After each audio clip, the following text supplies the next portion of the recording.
मधुमक्खी की कहानी। एक सुंदर बगीचे में एक छोटी सी मधुमक्खी रहती थी। हर सुबह सूरज निकलते ही वह फूलों के बीच उड़ने लगती।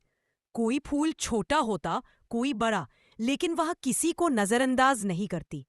कई बार तेज हवा आती, कभी बारिश होती, पंख थक जाते, फिर भी वह हार नहीं मानती।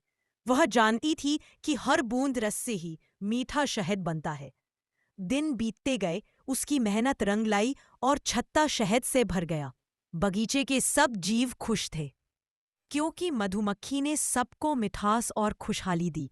तब सबने सीखा, छोटी मेहनत, सच्ची लगन और धैर्य से बड़ी सफलता हासिल की जा सकती है।